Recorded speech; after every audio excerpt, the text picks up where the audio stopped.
चलिए स्टार्ट करते हैं।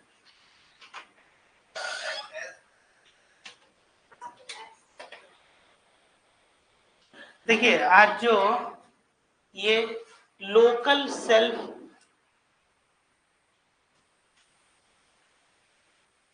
गवर्नमेंट है ना, आज लोकल सेल्फ गवर्नमेंट जो है ये आपका टॉपिक इसके अंतर्गत जो है आपके किया जाता है। बढ़ जाएगी, ठीक है। तो लोकल सेल्फ गवर्नमेंट का मतलब क्या हो गया आपका, जो स्थानीय जो आपके सुशासन हो गया है ना, मतलब कि जो स्थानीय, इसमें क्या है कि जो लोकल अफेयर्स हैं इसके लिए ये जो लोकल पीपल मतलब कि उनको क्या दिया गया, वहां पे एक उनको भी गवर्नेंस का ये क्या हो गया, एक पार्ट हो गया, one of the part of the governance, है ना। अब इसमें क्या होता है कि जितने भी आपके जो स्थानीय मुद्दे होते हैं जो लोकल वहां के, उसको ध्यान में रखते हुए ये एक तरह से गवर्नमेंट ने क्या किया, ये पावर को डिसेंट्रलाइज किया। सेंट्रलाइजेशन मतलब इसको बोलते हैं विकेंद्रीकरण, है ना। तो किसको विकेंद्रीकरण किया गया, सत्ता को, मतलब कि एक तरह से पूरा जो पावर आपका है या गवर्नमेंट ने इसमें क्या किया, इस वजह से किया ताकि सेंट्रलाइज नहीं हो, और इन ऑर्डर टू एंश्योर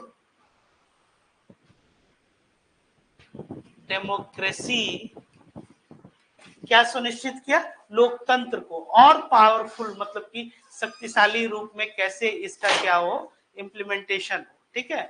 और इसका जो हिस्टोरिकल बैकग्राउंड है लोकल सेल्फ गवर्नमेंट का, ये काफी पहले, मतलब अगर आप ऋग्वेद काल से भी देखिएगा तो उसमें भी जो सभा जो बैठती थी या जो समिति होती थी, और जब आप और मॉडर्न वे में आइएगा तो एक लॉर्ड रिपन करके एक गवर्नर जनरल थे, समवेयर अराउंड 80-82 इसमें जो है स्थानीय जो आपका ये शासन है इसका एक एस्टेब्लिशमेंट है। तो जो इसमें सबसे प्रमुख है वो क्या है आपका पंचायती राज सिस्टम, ठीक है। अब इसमें पंचायत हो गया, फिर पंचायत के साथ क्या हो जाएगा आपका, जैसे म्युनिसिपल कॉर्पोरेशन हो गया, नगर निगम, म्युनिसिपैलिटीज हो गई, ठीक है ना। तो अब इसमें कि जो पंचायती राज सिस्टम है आपको, तो पंचायत को क्या दिया गया, क्योंकि आप देखिए लोकतंत्र क्या है, मूल रूप से ये लोगों के द्वारा ही शासन।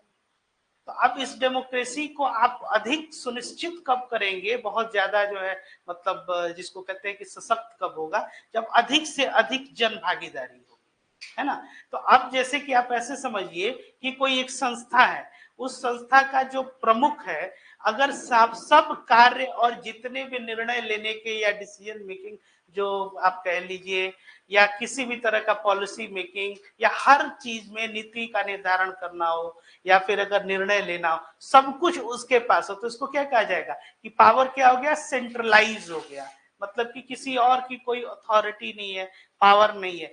इसमें क्या होगा कि बाकी जो लोग हैं जो रेस्ट हैं उनकी भागीदारी उस संस्था में नहीं हो पाती है, और उनमें वो जो स्पिरिट होता है कि भाई हम तो यहाँ बस कार्यरत हैं, कार्य कर रहे हैं, आप समझ रहे हैं। तो वो क्या हो गया कि केंद्रीकरण जिसको शक्ति को, तो आप कैसे मजबूत कीजिएगा उसको, तो कुछ कुछ शक्तियां जो है उनको भी आप क्या कीजिए कि प्रदान कीजिए, है ना। जैसे कि एक साधारण तौर पे जैसे कुछ वित्तीय शक्ति, जैसे आपको सारी अथॉरिटी हम दे दें और फिनेंशियल अथॉरिटी हम नहीं दें, जैसे वित्तीय शासन जिसको कहते हैं, जैसे कि चलो पूरे घर का मालिक तुम ही हो, बस पैसा है इसमें खर्च नहीं करना है, हाँ फिनांस जो है हम देखेंगे, तो आप क्या कहिएगा कि भाई फिनेंशियल ऑटोनॉमी नहीं है, ठीक है। तो आप वित्तीय रूप से कोई निर्णय अगर आपको लेना होगा तो आप किससे जो है, जो घर का जो है हेड ऑफ द आपका जो फैमिली है उस पर आप जो है निर्भर है। इसी तरह से बहुत सारी शक्तियां जो है वो क्या है, वो केंद्र के पास, जैसे कि सेंट्रलाइज टेंडेंसी था, इसको विकेंद्रीकरण किया गया ताकि इनको भी शक्ति दिया जाए, प्लस निर्णय लेने की क्षमता और ज्यादा हम लोकतांत्रिक तरीके से क्या करेंगे इसमें, इसी को ध्यान में रखते हुए इस ये जो परिकल्पना और ये हिस्टोरिकल जो इसका बैकग्राउंड है ये काफी आपका पुराना है, ठीक है। चलिए आइए देखते हैं। तो अब इसमें क्या है कि 3 तरह के मतलब बेसिकली इसमें टियर आए। जैसे एक पंचायती राज के तौर पे आ गया, मतलब कि गांव में हो गया आपका पंचायत। फिर और ऊपर जब आप आ जाइएगा तो आप जैसे कि ब्लॉक के लेवल पे आप आ गए, फिर डिस्ट्रिक्ट लेवल पे आप आ गए। तो अब उसमें है कि जैसे कि डिस्ट्रिक्ट लेवल पे तो जो छोटे डिस्ट्रिक्ट वहां पे क्या म्यूनिसिपैलिटीज होती है, जैसे नगर पालिका। जो बड़ी जो है आपकी जैसे कि पटना हो गया आपका, यहाँ क्या है नगर निगम है ना, म्यूनिसिपल कॉर्पोरेशन। तो अब इसमें कि क्या देखिए तो पंचायती राज सिस्टम ऑफ है, और इसको कॉन्स्टिट्यूशनल स्टेटस दिया गया, संविधानिक जो इसका क्या हो गया, एक इसकी स्थिति जो है ये 1992 में ये अमेंडमेंट करके 73rd कॉन्स्टिट्यूशनल अमेंडमेंट, फिर उसके बाद से 93 में लाया गया ये आपका म्युनिसिपल कॉर्पोरेशन वाला बिल। ठीक है, तो अब इसमें कि Panchayati Raj system is a system of rural local self government in India.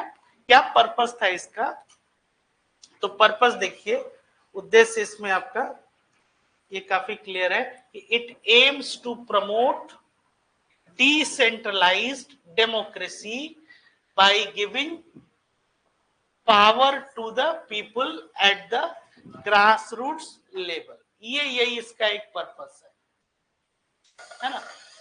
मतलब कि आप कोई भी आप ये भी प्रश्न कर सकते थे कि जब पहले से एक हमारे पास सिस्टम था ही, तो उसमें आपने ये न्यू सिस्टम क्यों इंट्रोड्यूस किया, पंचायती राज सिस्टम। तो इसका उद्देश्य बहुत क्लियर है, क्या है कि ग्रास रूट लेवल पे, मतलब स्थानीय स्तर पे, और क्योंकि they will deal in local affairs, है ना, जो स्थानीय मुद्दे हैं उस पे क्या करेंगे ये लोग, ये ध्यान देंगे। ठीक है, जाहिर सी बात है कि अगर आपके गांव की कोई समस्या है तो सबसे जो है वो बेहतर व्यक्ति कौन है उस समस्या को समझने वाला, जो वही आपसे बेहतर कौन समझ रहा है, हाँ जो वहीं के जो स्थानीय लोग हैं। जैसे कल हम लोग एग्रीकल्चर पढ़ रहे थे, अब एग्रीकल्चर पे जो पॉलिसी अगर बनाना है या किसी भी तरह से, तो अगर किसान की राय उसमें ली जाए, क्योंकि वो पॉलिसी किसके लिए बना रहा है, किसानों के लिए। तो अब किसान की ही अगर राय लेंगे तो सबसे जो है उस समस्या को करीब से कौन समझ रहा है, फार्मर समझ रहा है।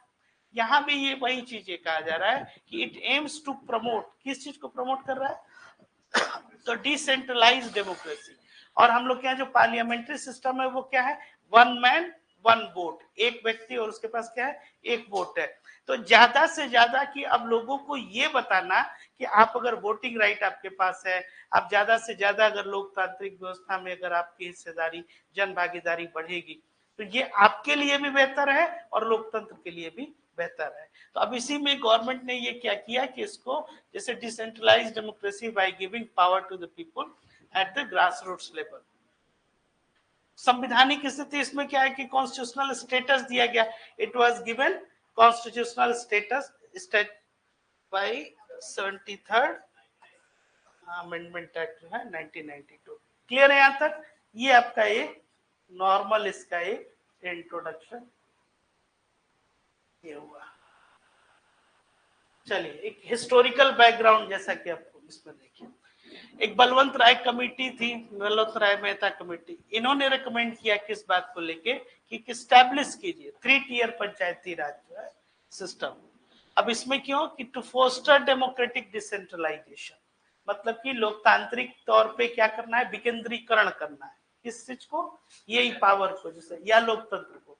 फिर अशोक मेहता कमेटी थी, ये प्रश्न आपके लिए ये काफी इंपॉर्टेंट होता है कि इन्होंने 2 टियर सिस्टम एम्फसाइज किया था और इन्होंने 3 टियर किया था। फिर 73rd कॉन्स्टिट्यूशनल अमेंडमेंट जो है ये इंस्टीट्यूशनलाइज किया गया कब आपको, और पार्ट 9 ऑफ द कॉन्स्टिट्यूशन जो है और 11th शेड्यूल जो है इसको ऐड किया गया। हाँ ये ठीक है, तो अब इसमें क्या है कि प्लानिंग और डेवलपमेंट, ताकि जो सोशल और इकोनॉमिक प्लानिंग है आपकी, सामाजिक और आर्थिक तौर पे जो भी आप योजना बनाते हैं, इसमें क्या है कि इनकी भागीदारी हो। ठीक है, जैसे कि अभी हम आपको बताएं कि जो स्थानीय मुद्दे होते हैं तो इसमें स्थानीय निकाय जो है, जो लोकल बॉडीज है, उनकी भागीदारी अगर रहेगी तो वो क्योंकि काफी करीब से उन मुद्दों को ये देख रहे हैं। ठीक है। अब प्लस लोगों को क्या है कि ज्यादा से ज्यादा हम लोकतंत्र के प्रति जो है एक अवेयरनेस जो हम फैला पाएंगे, एक जागरूकता जो है, जैसे कि आप एक उदाहरण के तौर पर समझिए, प्रधानमंत्री गरीब कल्याण योजना, या कल ही जो हम लोग बहुत सारी योजना के विषय में देखे, सवाल है कि प्रधानमंत्री जो है किसान गरीब कल्याण योजना या किसानों के लिए जो सिंचाई जो आपका ये क्या था, वन क्रॉप वन ड्रॉप करके, वन ड्रॉप वन क्रॉप, ये वन ड्रॉप मोर क्रॉप, है ना। अब ये चीज जो है, ये जानकारी जो है किसी किसान को होता कि क्रॉप इंश्योरेंस भी हो रहा है, तो ये अवेयरनेस तब तक नहीं फैलेगा जब तक कि क्या हो गया वहां के, हाँ, ग्राम पंचायत हो गए या आपके नगर पालिका हो गया या फिर जो इस तरह से जो स्थानीय निकाय है, वो अगर ज्यादा सशक्त नहीं हो, कोई निर्णय लेने की अगर उनमें अगर मान लीजिए कि क्षमता ना हो, ठीक है। ये देखिए structure of Panchayati Raj institution, इसमें क्या है कि इसका स्ट्रक्चर क्या है, ये 3 टियर सिस्टम जैसे, ठीक है। जैसे कि एक विलेज लेवल पे हो गया आपका, ठीक है, और पंचायत समिति क्या हो गया, ये ब्लॉक लेवल पे। तो जो एडमिनिस्ट्रेटिव यूनिट्स हैं उनको आप देखिए कि सबसे पहले क्या हो जाता है आपका, जैसे कि कैपिटल अगर आ जाइए तो कैपिटल आपका क्या हो गया, क्या, इसके बाद से क्या है डिवीजन, जैसे अगर हम बिहार की बात करें तो 9 डिवीजन है, ठीक है। इन 9 डिवीजन को कैसे डिस्ट्रिक्ट्स में, डिस्ट्रिक्ट्स कितने हैं आपके यहाँ बताइए, ठीक है। इन डिस्ट्रिक्ट्स के बाद से क्या है सब डिवीजन, सब डिवीजन कितने हैं 101, फिर सब डिवीजन के बाद से क्या है ब्लॉक्स, ब्लॉक्स कितने हैं 534, फिर ब्लॉक्स के बाद से और नीचे आप आइएगा तो क्या हो जाएंगे आपके, ये आपके पंचायत,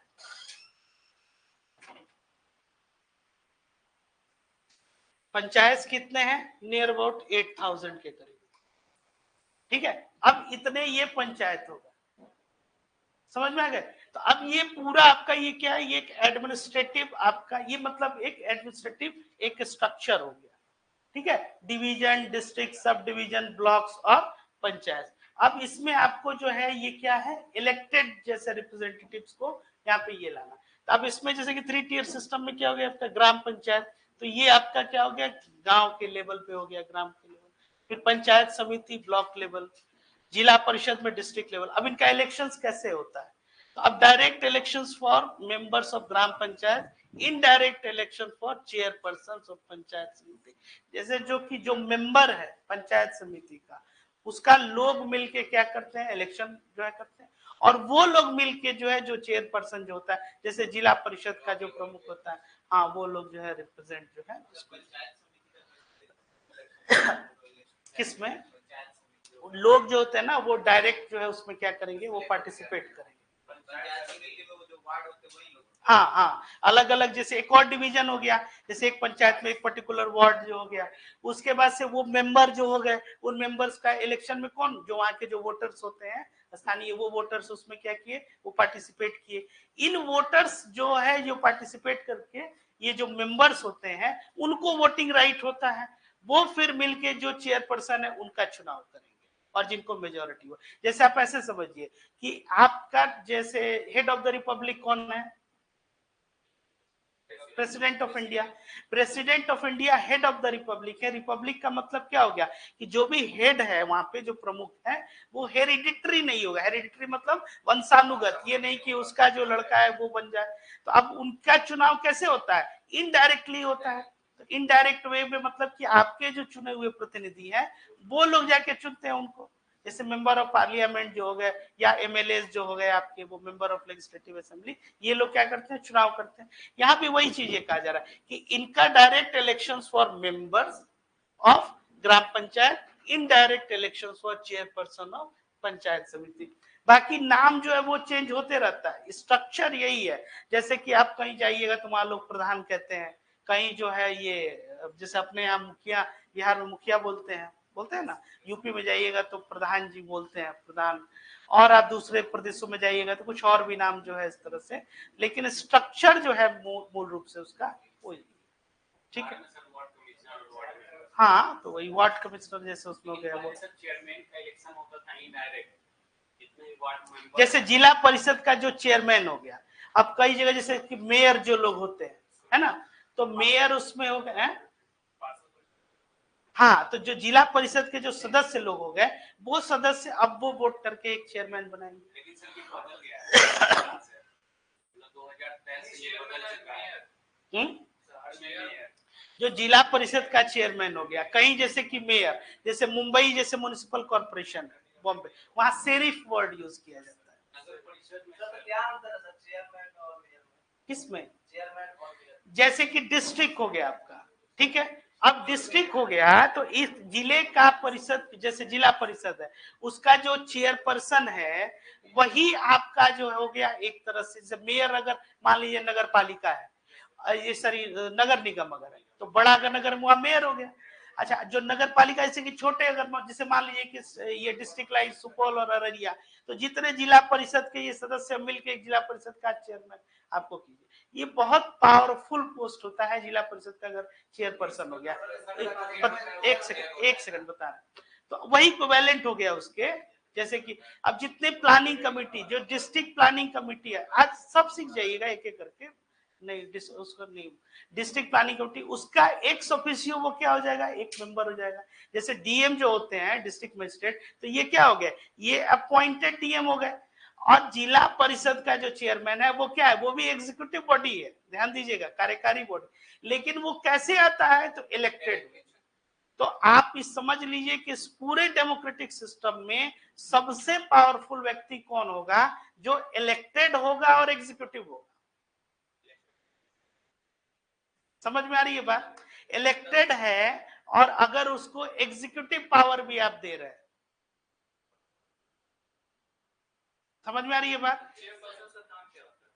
अरे यार एक एक करके आ रहे हैं। जिला पर जैसे कि डिस्ट्रिक्ट प्लानिंग कमेटीज, अब उसमें है कि कोई भी तरह का प्लान करना है, डेवलपमेंट कोई वर्क करना है, उसके लिए जैसे उन लोगों को जो है सो कुछ फंड्स मिलता है। जैसे कि डेवलपमेंट वर्क के लिए पहले क्या होता था, डिस्ट्रिक्ट मजिस्ट्रेट जो होते हैं उनको दिया जाता था कुछ, इन लोगों को भी फंड जो है लोकेट किया जाता है। तो अब पहले जैसे कि एमपी लैट्स जो होता है, member of parliament local area development scheme, इसके अंतर्गत इन लोगों को 5 करोड़ तक जो है ये धनराशि जो है ये लोग ले सकते हैं। तो 5 साल का अगर टेन्योर हुआ तो 25 करोड़ ये सैंक्शन डिस्ट्रिक्ट मजिस्ट्रेट करते थे। एमपी को मिलता है, एमएलए को अपने विधानसभा क्षेत्र से। ऐसे ही जिला परिषद के चेयरपर्सन जो है इनको भी, और इनको एग्जीक्यूटिव पावर का मतलब क्या हुआ कि आप उसको इंप्लीमेंट कर सकते हैं। जैसे 3 आप लोग समझे हुए, लेजिस्लेचर, एग्जीक्यूटिव और जुडिशियरी। तो लेजिस्लेचर का क्या काम है कि कोई एक विधि का निर्माण किया, एग्जीक्यूटिव उसको इंप्लीमेंट किया, और जुडिशियरी क्या किया, उसको चेक किया कि वो सही कर रहा है कि नहीं। अब यहां समझिए कि ये व्यक्ति क्या है, ये इलेक्टेड है, मतलब कि लोगों के द्वारा चुन के आ रहा है, और चुन के आ रहा है, और इसको पावर अब क्या दे दे रहा है, एग्जीक्यूटिव पावर दे दे रहा है। तो he will be more powerful, समझ रहे हैं, इन दिस सेंस। ऐसा नहीं है, क्योंकि इंडिया में आप समझिए ना कि हम लोग क्या क्या है, रूल ऑफ लॉ है। तो रूल ऑफ लॉ है तो कोई भी आप howsoever you are high, you are not above the law, आप लॉ के ऊपर नहीं आएंगे। लेकिन जैसे कि आप ऐसे समझिए, गवर्नर क्या है, executive head of the state. Governor अगर इलेक्टेड होते तो वो चीफ मिनिस्टर, और उनमें क्या इन दोनों का अगर कॉन्स्टिट्यूशनल पोजीशन अगर आप कंपेयर करते, उस स्थिति में क्या होती, कौन पावरफुल ज्यादा होता, गवर्नर होता। यहाँ भी वही चीज है, ये चुन के आते हैं, इलेक्टेड होते हैं, ये अपॉइंटेड नहीं होते हैं। एग्जीक्यूटिव पावर, एग्जीक्यूटिव, ठीक वैसे ही जैसे कि हम लोग क्या क्या है कि आप पढ़े भी हैं कि that the council of minister shall collectively responsible to the house of the people. तो चुन के कौन आता है, इंडिया के जो प्राइम मिनिस्टर हैं वो पहले चुने, तो अब चुन के आए और वो रिस्पॉन्सिबल है, लेकिन उनको एग्जीक्यूटिव पावर भी है। भाई नॉमिनल एग्जीक्यूटिव कौन होते हैं बताइए, president of India. Real executive कौन है, प्राइम मिनिस्टर, हेडेड बाई ये council of minister, headed by PM. ऐसे ही अगर आपके पास एग्जीक्यूटिव पावर आ जाए और वो क्या है, चुना हुआ प्रतिनिधि है, ये कहने का मतलब। तो इसलिए क्योंकि इनको शक्ति over the period of time बहुत दिया गया। कौन चुन के नहीं आ रहा है, बिल्कुल चुन के, जनता द्वारा नहीं चुना जा रहा है, जनता ही चुनती है ना, इनडायरेक्ट वे में, इनडायरेक्टली, हाँ इनडायरेक्टली। पीएम को सब हेड ऑफ द रिपब्लिक माना जाना चाहिए, उनके पास नहीं बिल्कुल नहीं, आप पहले क्लास अटेंड नहीं किए थे ना? नहीं। तो एक सेकंड थोड़ा सा आप लोग का टाइम में लेंगे, इनका थोड़ा सा क्लियर कर दें। देखिए,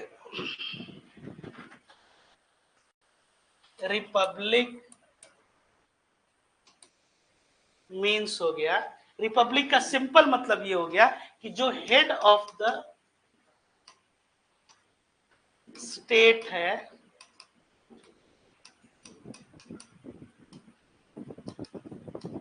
वो हेरिडेटरी नहीं होना चाहिए, मतलब कि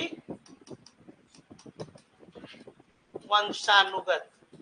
ठीक है, अब हमारे यहाँ जो क्या है कि जो कॉन्स्टिट्यूशनल हेड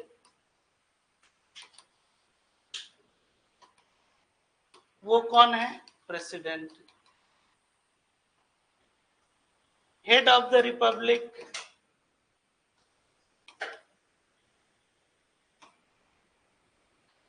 ये क्या है? ये प्रेसिडेंट। ठीक है, executive head of the state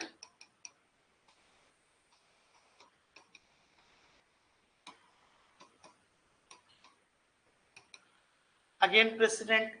अब executive head of the state ये प्रेसिडेंट हैं, लेकिन इनको जैसे कि अब क्या कहते हैं, नॉमिनल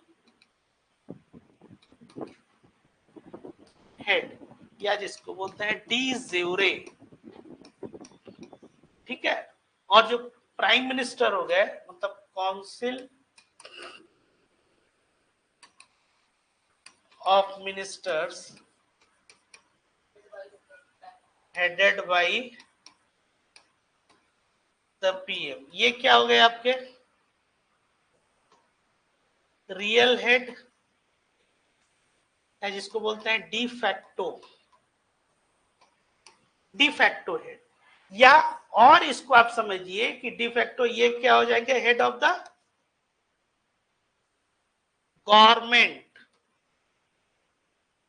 ठीक है, समझ गए यहां तक? तो हेड ऑफ द मतलब ये क्या हो गया? सरकार के प्रमुख हो गए आपके। एक डिफैक्टो मतलब रियल पावर जो है ये vested in the prime minister and council of minister. वजह इसकी ये है कि प्रेसिडेंट ऑफ इंडिया कोई भी डिसीजन लेते हैं तो वो क्या? Aid and advice of council of ministers. ठीक है, तो real power vest in council of minister. अब ये क्या हो गया? ये लोग एग्जीक्यूटिव हो गए क्योंकि ये गवर्नमेंट में है, लेकिन अपने यहाँ जो स्ट्रक्चर है, executive has to be an elected member.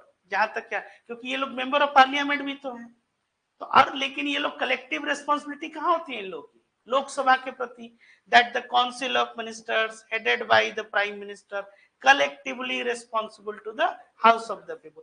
Collective responsibility का मतलब ये हुआ कि जितने मिनिस्ट्री है उसमें ये ऐसा नहीं कह सकते कि वित्त मंत्रालय ने निर्णय ले लिया।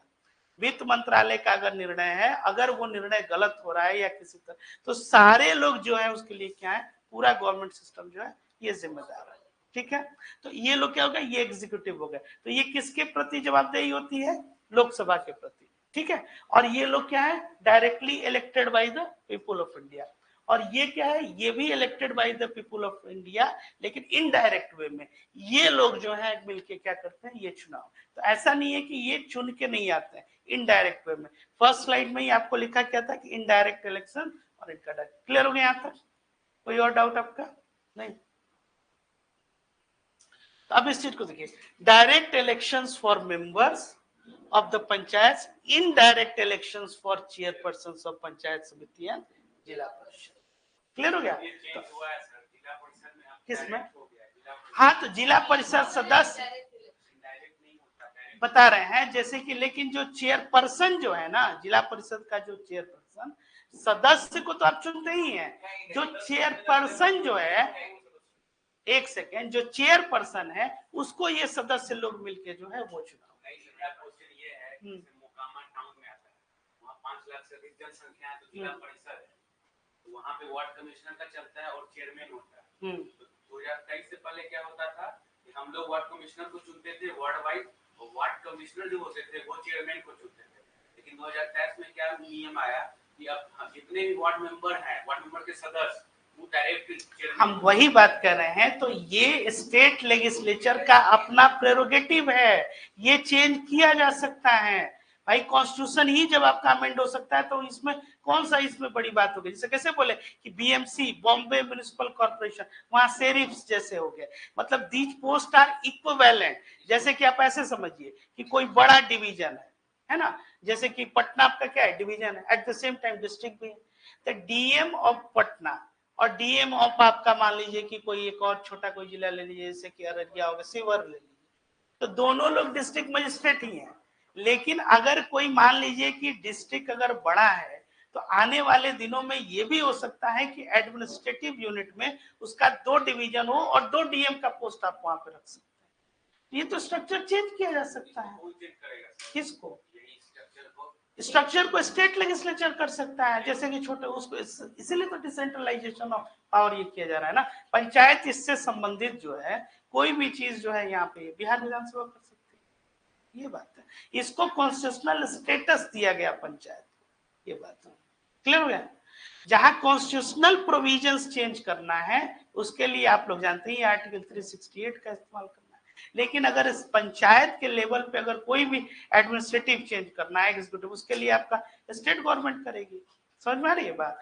कई जगह जैसे स्थानीय कुछ जो है रूल्स और रेगुलेशंस है वो अलग अलग है, जैसे राजस्थान में अलग है, गुजरात में अलग है, स्टेट लाइक हरियाणा वहां अलग है, लेकिन ओवरऑल जो स्ट्रक्चर है वो ये।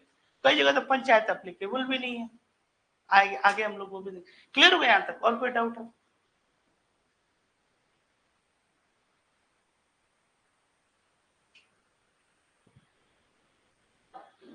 चलिए, क्या है इसमें की फीचर्स जो है इसको भी जरा सा देख लीजिए। तो कॉन्स्टिट्यूशनल प्रोविजंस, इसमें कुछ इंपॉर्टेंट ये आर्टिकल्स हैं, जैसे 243 ये क्या है, इसमें definition and provisions related to Panchayati Raj के बारे में। Establishment of panchayat at village, intermediate और डिस्ट्रिक्ट, जैसे कि 3 लेवल वही यहाँ पे बताया, एक इंटरमीडिएट लेवल और एक डिस्ट्रिक्ट लेवल, और फिर इसमें जैसे कंपोजिशन ऑफ पंचायत के बारे में, ये सब जो इंपॉर्टेंट आर्टिकल्स हैं। ठीक है, reservation of seats of schedule caste, schedule tribe, self payment. अब जैसे कि महिलाओं, जैसे कि नॉट लेस देन 1/3 यहाँ पे, अब महिलाओं को यहाँ पे कितना रिजर्वेशन देने की बात हो रही है? जैसे कितना? हाँ, पंचायत में तो अब है कि नहीं, वो तो 1/3 तो था ही, जैसे कि उसको 50% तक भी जो है, हाँ बिहार में, कि महिलाएं जब भी यहाँ पे कोई जैसे कि प्रमुख जिसको कहते हैं ना, या फिर आपका ये जो मेंबर जो भी है, तो उसमें कि 51% जो है उस कॉन्स्टिट्यूएंसीज में जो है महिलाएं। ठीक है, तो ये कैसे ये स्टेट अपने लेवल पे ये कर सकते हैं। सर ये जो क्या जो होते हैं ये इनके क्या बोलते हैं वार्ड के मेंबर होते हैं, उसके रिस्पांसिबिलिटी वो लेते हैं, जैसे मान लीजिए रिस्पांसिबिलिटी मतलब जैसे कहने का मतलब जवाबदेही वार्ड के जो मेंबर है तो जवाबदेही मुखिया के प्रति होता है। जवाबदेही मुखिया जैसे एक एडवाइजरी टाइप वो हो गए लोग, है ना, वो सदस्य हो गया और सदस्य मिलके चुन दिए। ठीक है, तो अब है कि जो किसमें वो हायरार्की नहीं है। देखिए, इलेक्टेड रिप्रेजेंटेटिव कोई किसी के अंदर में नहीं है, इस चीज को समझिए। ये जो है कोई कंपनी या संस्था नहीं है। जैसे आप ये नहीं कह सकते कि मेंबर ऑफ पार्लियामेंट हम है, हाँ, या इवन आपका जो एडमिनिस्ट्रेटिव स्ट्रक्चर है, जैसे कि डीएम साहब हो गए। अब इसको जब आप लोग थोड़ा और डिटेल में पढ़िएगा पब्लिक एडमिनिस्ट्रेशन तो समझिएगा। जैसे इस चीज को समझिए, प्रधानमंत्री के अंदर में मेंबर ऑफ पार्लियामेंट कतई नहीं आएगा, इस चीज को समझिए। लेकिन अब इस चीज को ध्यान दीजिए, वही मेंबर ऑफ पार्लियामेंट अगर मिनिस्टर है और प्रधानमंत्री रिजाइन कर देते हैं तो उस स्थिति में क्या होता है, इंटायर मंत्रिमंडल आपका काउंसिल ऑफ मिनिस्टर्स वो है। जैसे कल हो कि अगर मोदी साहब अपना रेजिग्नेशन दे दिए तो इसका मतलब ये नहीं हुआ कि अमित शाह और राजनाथ सिंह जो ये मिनिस्टर रह जाएंगे, नहीं, पूरा मंत्रिमंडल आपका खत्म हो गया। Because there is no concept of council of ministers except ये प्राइम मिनिस्टर। समझ रहे हैं इस चीज को कि कोई, लेकिन कोई मेंबर ऑफ पार्लियामेंट ये नहीं कह सकता है कि मेरा जो है एडमिनिस्ट्रेटिव हेड जो है वो प्रधानमंत्री के अंदर में नहीं। ऑन द कॉन्ट्रेरी, अगर एक मेंबर ऑफ पार्लियामेंट इंडिपेंडेंट भी है, मतलब अकेला वो चुन के जाता है और वो क्वेश्चन करता है, आप लोग सब लोग पार्लियामेंट पढ़े हुए हैं, तो इनका कलेक्टिव रेस्पॉन्सिबिलिटी है, उनको जवाब देना होगा हाउस में, even though is prime minister of India.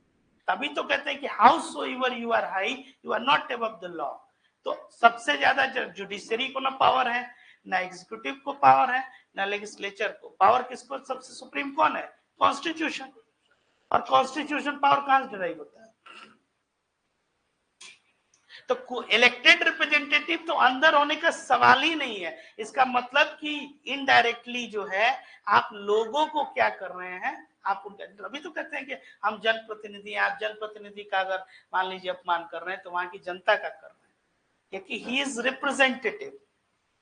और रिप्रेजेंटेटिव का जैसे कि यही पूरा क्लास है, अब सबसे तो एक 1 to 1 बात करना संभव नहीं है, तो क्या इसका हम एक रिप्रेजेंटेटिव बनाए, ये प्रतिनिधि जो है। अब ये प्रतिनिधि से अगर हमारी बात हो रही है तो ये किसके इंटरेस्ट के बारे में बात कर रहा है? स्टूडेंट के इंटरेस्ट के बारे में। समझ गया ना? तो ये चीज है। हाँ, अगर वहां पे कोई एडमिनिस्ट्रेटिव यूनिट बनाया जाएगा देन हायरार्की। समझ में? जैसे कि एडमिनिस्ट्रेटिव यूनिट में बना तो एडमिनिस्ट्रेशन में डिस्ट्रिक्ट का हेड कौन हो गया? तो डिस्ट्रिक्ट मजिस्ट्रेट। सब डिवीजन में कौन हो गया? एसडीएम साहब आपके हो गया। ऐसे ही ब्लॉक में हो गया क्या? Block development office. यहां आप ये कह सकते हैं कि इनका मॉनिटरिंग और सुपरविजन या सुपरवाइजरी अथॉरिटी जो है वो डीएम साहब, लेकिन एसडीएम का नहीं है। एसडीएम का वीडियो के ऊपर नहीं होता है। समझ में आ रहा है? लेकिन डीएम का जो है पूरे जिला, और जितने डिपार्टमेंट हो गए वो इन्हीं के सुपरविजन में हो जाए। डिस्ट्रिक्ट, तभी तो 3 पोस्ट बोला गया इंडिया में ना, पीएम सीएम डीएम। हाँ, मतलब एक जो एक चला। हाँ, लेकिन यही डिस्ट्रिक्ट मजिस्ट्रेट जब जैसे सेक्रेटरीट में चले गए, यहाँ तक कि सीनियर पोस्ट पे भी, तो वहां क्या, जब सचिव के स्तर पे हो गए तो वो पॉलिसी मेकिंग में जैसे किया, और पॉलिसी मेकिंग भी इन्हीं को मतलब करना है, और पॉलिसी इंप्लीमेंटेशन भी है। जैसे एग्जीक्यूटिव का रोल क्या होता है? टू इंप्लीमेंट द लॉ, और लेजिस्लेचर का टू फ्रेम ए लॉ।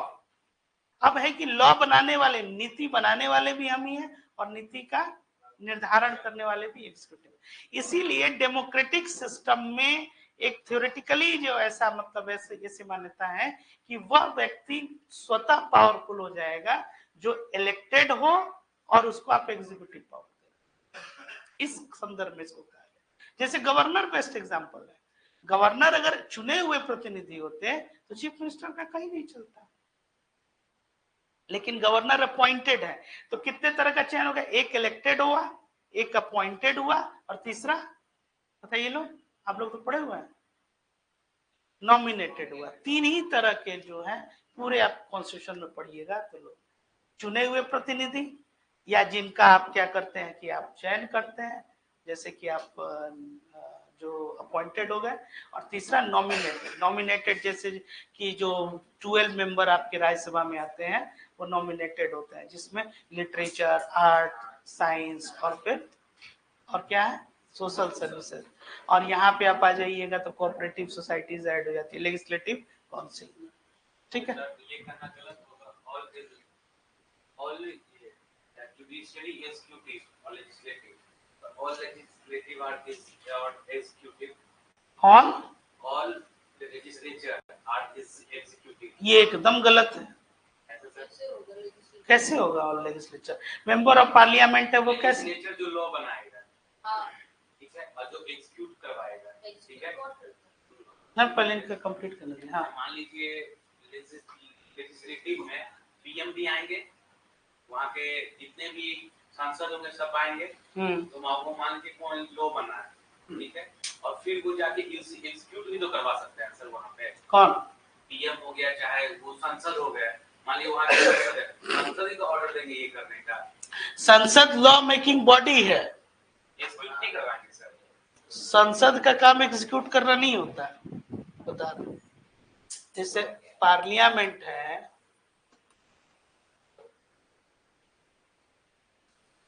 सब आप लोग भूल गए बेसिक ये सब कॉन्सेप्ट। ये लॉ मेकिंग बॉडी है, सुप्रीम जो है लॉ मेकिंग बॉडी, इसने लॉ बनाया। अब इसके बाद से जो एग्जीक्यूटिव है, एग्जीक्यूटिव और जितने निर्णय लिए जाते हैं वो किसके नाम से लिए जाते हैं? इंडिया में जो भी डिसीजन लिए जाते हैं, प्रेसिडेंट ऑफ इंडिया। अब पॉलिटिक्स खत्म होने जा रहा है, अभी जो है किसके नाम पे? President of India. और उसमें आप लोग पढ़े भी हैं कि प्रेसिडेंट ऑफ इंडिया और the officers subordinate to him, है ना? तो अब उनके नाम पे ये लिए जा रहा है। तो एग्जीक्यूटिव जो है, अब ये एग्जीक्यूटिव और government, head of the government कौन है? तो ये सरकार, ये सरकारी तंत्र, ये जो एग्जीक्यूटिव है, इसका काम है कि ये जो लॉ, स्टैट्यूट, ये जो बना, इसको क्या करना? इम्प्लीमेंट करना। तभी तो आप प्रश्न सीधे पूछते हैं ना कि अगर कोई लॉ, अगर उसका वायलेशन हो रहा है, नहीं इम्प्लीमेंट हो रहा है, सरकार क्या कर रही है? जो सरकार क्या कर रही है, गवर्नमेंट क्या कर रही है? तो गवर्नमेंट मतलब क्या? Head of the government is home, prime minister. तो एग्जीक्यूटिव को वहां पे जो है ये इम्प्लीमेंट करना है। और ये इनका इम्प्लीमेंटेशन और इनका लॉ मेकिंग, ये कॉन्स्टिट्यूशनली कंसिस्टेंट है कि नहीं, वैलिड है कि नहीं, ये तय कौन करेगा? ये आपका जुडिशरी करेगा। सिंपल चीज। वो तो मेरा क्वेश्चन आप नहीं समझ रहे। क्वेश्चन हम समझ रहे हैं आपका। हाँ, तो क्या कहना चाह रहे हैं? मेरा कहने का वही मतलब है कि कोई लॉ बना है संसद में, ठीक है, एग्जीक्यूटिव में एसडीएम और डीएम तो छोटे पोस्ट पे आ गए। These are public officers. उसको तो इम्प्लीमेंट करने का जिम्मेदारी इनको भी होता है क्या? होगा ना सर? किनको? एमपी एमएलए को नहीं, इनको एग्जीक्यूटिव को गवर्नमेंट है। किसमें? एमपीज कहां से एग्जीक्यूटिव है भाई? वही तुम समझा रहे हैं, वो लेजिस्लेचर है। यहाँ पे जो गवर्नमेंट है ना, वही तुम बता रहे हैं कि ये कलेक्टिव रिस्पॉन्सिबल है। अपने यहाँ एक यूनिक एक स्ट्रक्चर है जिसमें एग्जीक्यूटिव मतलब कि जो गवर्नमेंट के जो हेड हो गए, प्राइम मिनिस्टर, इनको भी मेंबर ऑफ पार्लियामेंट होना होता है। तो ये लोग, मेरा नहीं कहना है, कॉन्स्टिट्यूशन ऑफ इंडिया का कहना है। हाँ, मेंबर अलग होंगे, जुडिशियरी में अलग होंगे और लेजिस्लेचर में, तीनों में अलग अलग होंगे। क्या अलग अलग होंगे? मेंबर, एक मेंबर, तीन अलग अलग ऑर्गन है गवर्नमेंट के, अलग अलग हैं। इसमें क्वेश्चन क्या है? एक मेंबर, हाँ, कैसे होगा जरा सा बताओ थोड़ा सा। वही हम आपसे पूछ रहे हैं, ये कैसे संभव है कि वो जज भी है, वो एमपी भी है, और वो पूछने के जुडिशियरी में तो नहीं होगा सर, लेकिन इसमें तो लग रहा है होना चाहिए। कहाँ होना चाहिए? वही तो पूछ रहे हैं, कैसे होना चाहिए?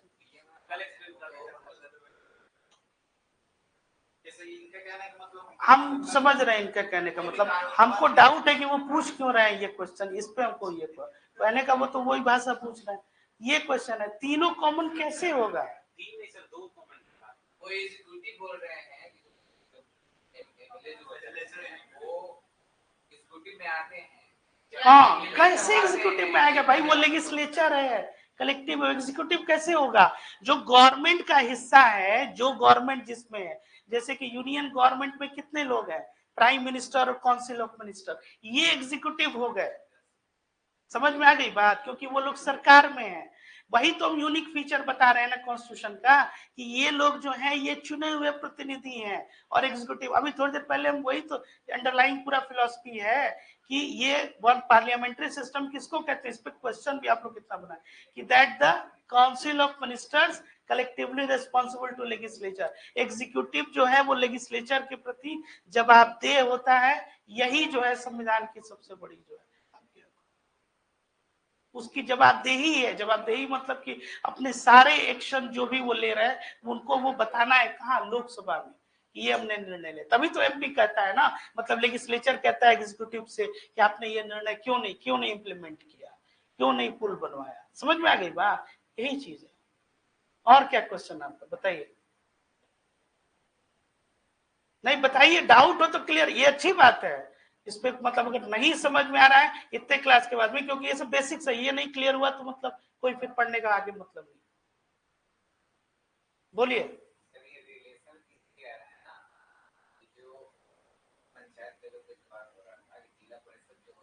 उसको छोड़ दीजिए पंचायत, अभी जो अभी प्रेजेंट उसका जो होते हैं वो भी तो इलेक्टेड होते हैं, उनको भी तो एग्जीक्यूटिव पावर मिलता है कि वो इम्प्लीमेंट करना है।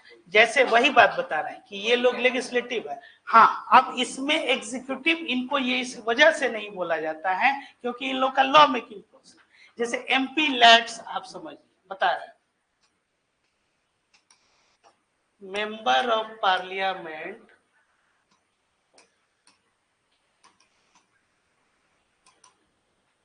लोकल एरिया डेवलपमेंट स्कीम्स, ठीक है। ये जब आया था, जब एमपी लैट्स, तो अब इसमें ये था कि जैसे कि नॉर्मली जो भी डेवलपमेंट प्रोसेस के लिए जो पैसा सैंक्शन करना होता था वो डिस्ट्रिक्ट मजिस्ट्रेट करता, इसके बाद से ये अथॉरिटी जो है एक एमपी को भी दे दी गई, ठीक है ना। तो अब यहाँ पे ये भी क्वेश्चन आया कि ये सेपरेशन ऑफ पावर है, इसका भी अगेंस्ट ये जा रहा है कि जैसे जो आप कह रहे हैं कि जैसे कोई स्कीम इंप्लीमेंट करना, तो यहीं पे वो है कि इनको कुछ कुछ एग्जीक्यूटिव फंक्शन भी दिया गया, समझ में आ रही है बात। तो एग्जीक्यूटिव फंक्शन दिया गया, जैसे आपको कुछ एग्जीक्यूटिव फंक्शन दे दिया गया, आप एग्जीक्यूटिव हो नहीं गए। जैसे पार्लियामेंट जो है, जैसे मेंबर ऑफ पार्लियामेंट, उनको इम्यूनिटी दी जाती है कि वो सदन में जो भी कार्य होता है या जो भी वक्तव्य होता है उसके लिए क्या होता है, कोई उसके ऊपर जो उसकी न्यायिक समीक्षा नहीं हो सकती, जुडिशियल रिव्यू नहीं हो सकता है। तभी आप सुने होंगे कि कई मेंबर ऑफ पार्लियामेंट जो है सदन में क्या होता है, कुछ ना कुछ जो है जो भी चाहे वो बोल दें, उनके ऊपर कोई न्यायालय जो है कार्यवाही नहीं करता है। उनके ऊपर सजा कौन करेगा, जो स्पीकर बैठेगा पर। इस कैपेसिटी में जब वो जैसे ही दंड दे रहा है या और भी इस तरह से एक्शन ले रहा है, तो वो कौन सा एक्शन कर रहा है, जुडिशियल एक्शन। इसका मतलब ये थोड़ा ही हुआ कि स्पीकर साहब जज हो गए, समझ में आ रही है बात। उनको कुछ जैसे कि न्यायिक अधिकार में, जैसे आपके डीएम जो होता है, नाम क्या लिखा हुआ है, मजिस्ट्रेट, बहुत सा इन लोगों को मजिस्ट्रियल पावर भी पहले दिया था, जो धीरे धीरे अब जो है वो क्या किया जा रहा है, वो कर्टेल किया जा रहा है, कम किया जा रहा है। तो इसका मतलब वो जज नहीं ना हो गया, देयर इज अ डिस्ट्रिक्ट जज ऑल्सो, समझ में आ रही है बात। ये फंक्शंस की बात होती है, एमपीज को भी कुछ फंक्शन, इसको लेके अगर आप कंफ्यूज हैं तो हाँ हाँ हाँ ठीक है, उसमें वो एग्जीक्यूट तो कर सकते हैं ना सर, ये मेरा वो गवर्नमेंट है भाई, वो क्यों नहीं करेंगे, ही इज एग्जीक्यूटिव। वही तो पूछे सर, हाँ। वो भी बना सकते हैं, हाँ कानून में बैठ के वो कानून बना सकते हैं, हाँ ठीक है, इम्प्लीमेंट भी करवा सकते हैं, हाँ, यही तो पूछे सर।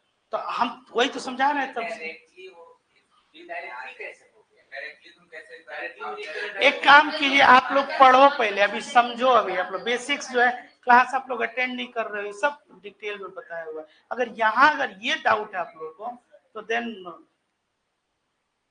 गॉड ब्लेस यू, और क्या हम कहेंगे, ये क्वेश्चन है कोई, ये तो मतलब एकदम जिसको कहते हैं, ये तो आप गांव में कहीं जाइएगा पूछ के तो वो बता देगा, हमको लगा कुछ और डाउट। एनीवे चलो, तो ये पावर्स, अथॉरिटी, रिस्पॉन्सिबिलिटीज पंचायत को, ये काफी इंपॉर्टेंट आर्टिकल है 243G जो है, ठीक है।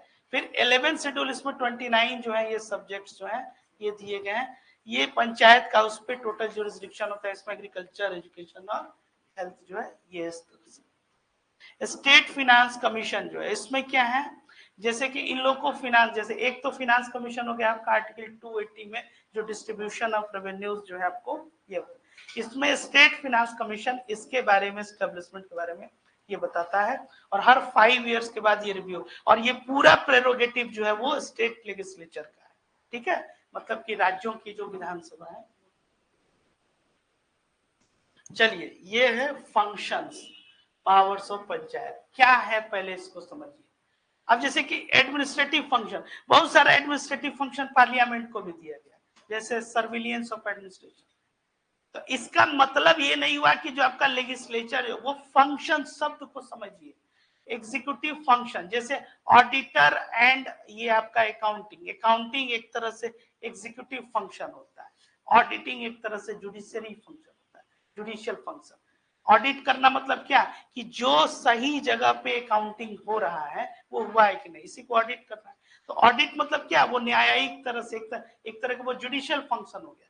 जैसे ही हम आपका सुपरविजन कर रहे हैं कि आप लोग क्या कर रहे हैं, आपकी मॉनिटरिंग कर रहे हैं, ये क्या हो गया, एक एग्जीक्यूटिव फंक्शन हो गया, एडमिनिस्ट्रेटिव फंक्शन हो गया, समझ में आ गई बात।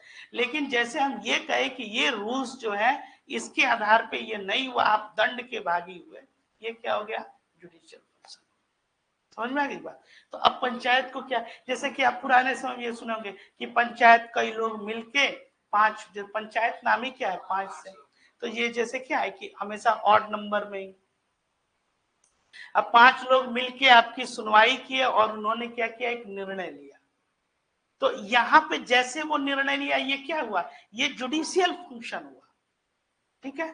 और जब वो पंचायत कोई डेवलपमेंट वर्क अगर कर रहा है या फिर किसी भी तरह का प्रशासनिक कार्य कर रहा है, ये फंक्शन क्या है, एडमिनिस्ट्रेटिव और एग्जीक्यूटिव।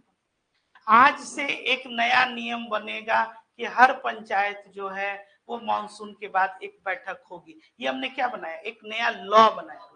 इसमें क्या हो गया, लेजिस्लेटिव फंक्शन, समझ में आ गई। तो एक ही बॉडी जो है उसमें, तो अब इसमें क्या है कि administrative function, execution of development programmes, अब उसमें क्या है, सोशल जस्टिस इनिशिएटिव और वेलफेयर स्कीम्स, ठीक है।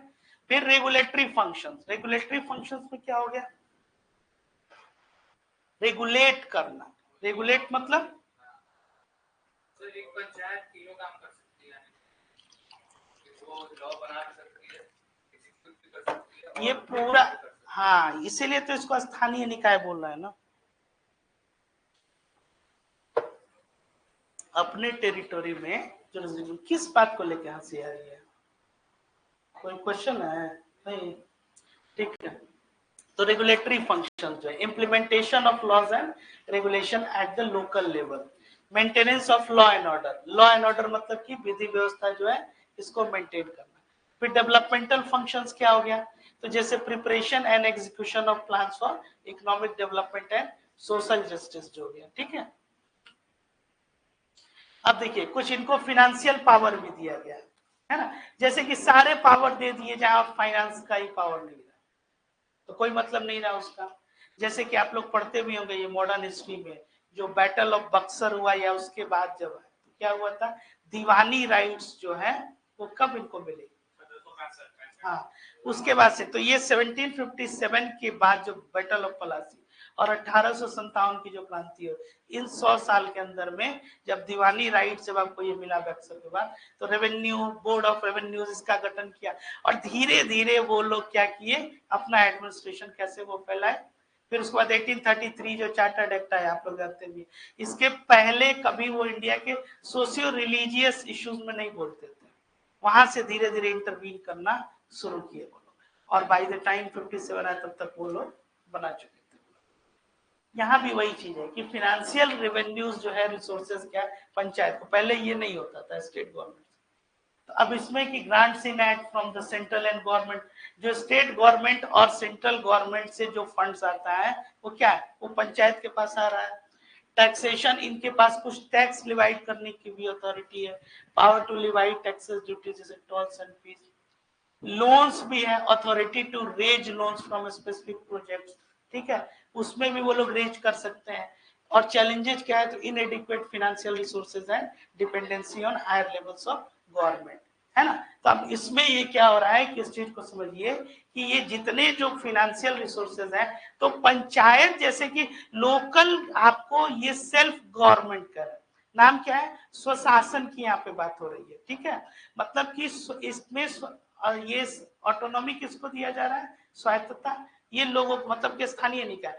तो गवर्नमेंट के जो 3 मेन ऑर्गन होते हैं वो क्या होता है, लेजिस्लेचर, एग्जीक्यूटिव और जुडिशरी। इसलिए ये जितने ये जो फंक्शंस होंगे ना, इनको अपने जुरिस्डिक्शन में ये दिया जाए, ठीक है। लेकिन इसका मतलब ये नहीं हुआ कि पंचायत के पास ये अथॉरिटी आ गई कि हाई कोर्ट के केस जो है उसको कैसे करना है, समझ में नहीं। ये इसलिए क्योंकि सब कुछ काम जो है डिस्ट्रिक्ट लेवल पे जुडिशरी नहीं करेगा या ये आपको हाई कोर्ट नहीं करेगा, तो इनको भी कुछ ऑटोनॉमी दिया जाएगी। जैसे छोटे मोटे जो है, अगर मान लीजिए कि कोई अगर उसका ये क्या करे, निपटारा कर सकते हैं, जैसे आर्बिट्रेशन के तहत भी, जैसे आप लोग लोक अदालत पढ़े थे, तो लोक अदालत पढ़े थे तो उसमें क्या था कि उसका फाइनल होता है कोई भी डिसीजन, और उसको एक सिविल कोर्ट जो है उसके इक्विवेलेंट जो है वो पावर भी दिया जाता है। 2 पार्टी जो है वो तैयार है कि यहाँ जो सुनवाई होगी वो हम लोग मान लेंगे, क्योंकि कोर्ट में जाइएगा तो पहले भी बहुत सारे केसेस जो है पेंडिंग है, ठीक है। तो इस तरह से ये ऑटोनॉमी इनको ये दी जाती है। तो इसी तरह फिनेंशियल ये रिसोर्सेज है, जैसे कि देखिए इसमें क्या था, पावर्स ऑफ फंक्शन में एडमिनिस्ट्रेटिव फंक्शन दिया गया, रेगुलेटरी फंक्शन, डेवलपमेंट, कुछ डेवलपमेंट वर्क है तो ये चाहे तो ये लोग कर सकते हैं, इसके लिए एग्जीक्यूशन ऑफ प्लान्स हो गया या सोशल जस्टिस से संबंधित। इसी तरह फिनेंशियल, हाँ, क्या क्या चैलेंजेज और इश्यूज है पंचायती, ऐसा नहीं है कि इसमें कोई चैलेंज या चुनौती नहीं है। जैसे कि एक क्या है कि लिमिटेड रेवेन्यू जनरेटिंग कैपेसिटी, जाहिर सी बात है कि वो काफी एक सीमित जो है वो है। Over Reliance of government grant, जो ज्यादा इनकी निर्भरता किसके ऊपर है कि जो गवर्नमेंट का फंड्स आएगा उसके ऊपर, स्टेट से आए या फिर सेंटर से आए, तो इनके एक तरफ तो आप फाइनेंशियल ऑटोनॉमी दे रहे हैं, दूसरा इनकी निर्भरता क्या है कि जो रेवेन्यूज जो जनरेट करने का है वो सोर्स काफी लिमिटेड है। Lack of adequate training and resources of panchayat member, ये लोग बहुत ज्यादा जो है वो तथाकथित तौर पे प्रशिक्षित नहीं होते, या इस तरह से इनका जो प्रशिक्षण जो है जो ज्यादा जैसे कि फाइनेंशियल टेक्निकलिटीज या इस तरह से, या आप ऐसे समझिए कि जैसे जो आपके मेंबर ऑफ पार्लियामेंट है उन लोगों की जैसी ट्रेनिंग होती है, या जो आपके एमएलए है ना, इन लोग वो उतने प्रशिक्षित नहीं होते हैं, वैसी प्रशिक्षण जो है या ट्रेनिंग जो है इनकी नहीं होती है। रिसोर्सेज ऑफ पंचायत मेंबर्स है। पॉलिटिकल इंटरफेरेंस जो है जैसे कि एक्सेसिव कंट्रोल किसका है, स्टेट गवर्नमेंट का। स्टेट गवर्नमेंट जब चाहे तो वो क्या कर सकती है, इसकी ऑटोनॉमी को अंडरमाइन कर सकती है, इवन दो स्टेटस कॉन्स्टिट्यूशनल है, लेकिन इसके ऊपर जो भी कानून बनाने का अधिकार है वो स्टेट लेजिस्लेचर को है अपने टेरिटरी, वो जब चाहे इनके पावर को अंडरमाइन कर सकती है।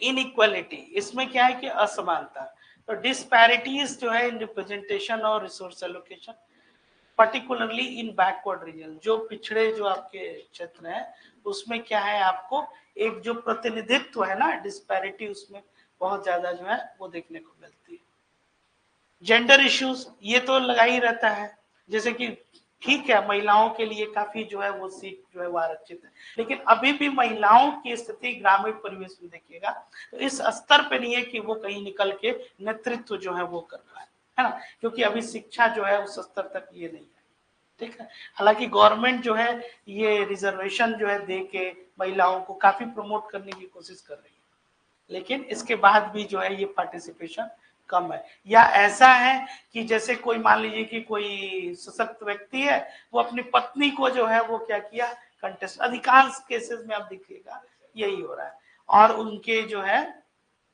शैडो में यही लोग जो है वो कार्य कर रहे हैं। हाँ मतलब इस तरह से, क्योंकि वो, लेकिन जो इसके पीछे अंडरलाइन जो फिलॉसफी है वो क्या है कि इनको सशक्त करना, इंपावर करना महिलाओं को, तो महिलाएं उस स्तर तक शिक्षित अभी भी नहीं है ग्रामीण परिवेश में। अब जाहिर सी बात है कि कोई जो शहर की महिला है वो तो पंचायत में यहाँ नहीं चुनाव लड़ रही है, हाँ तो ज्यादा पार्टिसिपेशन अगर इन लोगों का बढ़ेगा तो वो एक चुनौती है। रिसेंट डेवलपमेंट क्या है, जैसे digitisation, introduction of e panchayat and digital initiatives to improve transparency and efficiency, जैसे कि आप समझिए गवर्नमेंट का जितना भी जैसे कि जो सर्विस प्रोवाइडर के तौर पे जैसे जैसे इवोल्यूशन हो रहा है डेमोक्रेसी का भी, तो गवर्नमेंट पहले क्या करती वो एक शासक के तौर पे, ठीक है, फिर उसके बाद से और ज्यादा जब लोगों का पार्टिसिपेशन हुआ, अब दीज डेज क्या है कि that we are not rulers, public कही रही कि that we are the masters and you are the servant, कि लोग क्या है वो क्या है मालिक है और ये लोग क्या है ये सेवक है, ठीक है। अब इसमें जब क्योंकि ये सेवक हैं तो दे आर क्या, दे आर सर्विस प्रोवाइडर, तो अब जो गवर्नमेंट और एडमिनिस्ट्रेशन का रोल जो चेंज हो रहा है कि डेवलपमेंट एस्पेक्ट और कि आप एक सर्विस प्रोवाइडर की भूमिका में रहिए और फैसिलिटेटर की भूमिका में रहिए। डेवलपमेंट कौन करेगा, पब्लिक बाय लार्ज करेगी, ठीक है। तो जितने जो पंचायत समिति के जो आपके ऑफिसर्स हो गए वहां पे अगर आप मान लीजिए जैसे ये डिजिटल बोर्ड है या कोई टेक्नोलॉजी, इसका मतलब इम्प्लीमेंटेशन करके आप गवर्नमेंट प्रोजेक्ट्स या गवर्नमेंट्स के जितने स्कीम्स हैं वो लोगों को क्या कर सकते हैं, अवेयर कर सकते हैं। जैसे आप एग्जांपल के लिए किसी के आधार कार्ड में कोई परिवर्तन, तो वो इसी काम के लिए पहले अपने डिस्ट्रिक्ट हेडक्वार्टर में आता है, ठीक है। अब इस काम के लिए उसको कहीं जाने के लिए जरूरत नहीं है, डिलीवरी ऑन सर्विसेज जिसको कहा जा रहा है कि आपके डोर स्टेप पे हम लोग सर्विस देंगे, गवर्नमेंट जो है ये कमिट कर रही है। तो जो पंचायत हो गया उस स्तर तक, पंचायत के स्तर तक आप क्या कर रहे हैं कि डिजिटल आप इस तरह से टेक्नोलॉजी का इस्तेमाल करके ये सारा परिवर्तन, जैसे मान लीजिए कि पासपोर्ट ही बनवाना है तो आने वाले समय में आप यहाँ वहां तक भी आप इस चीज को कर सकते हैं। जैसे डिस्ट्रिक्ट लेवल पे पोस्ट ऑफिस के साथ तो है ही, तो वहां भी जैसे कि पोस्टल डिपार्टमेंट या भारत सरकार अगर इनसे कोलैबोरेट करके ऐसा करे, जिससे क्या हो गया कि जो प्रेशर्स हैं बाकी ऑर्गेनाइजेशंस पे वो धीरे धीरे क्या हो जाएगा, वो कम हो जाएगा। या फिर जैसे शिक्षित ही करना है, कोई प्रशिक्षण देना है, इस स्तर पर। तो digitisation, introduction of e panchayat and digital initiative to improve transparency, और इससे पारदर्शिता जो है वो भी जो है वो। फिर स्ट्रेंथनिंग पीआरआईज, इनको क्या करना है और ज्यादा मजबूत करना है, ठीक है।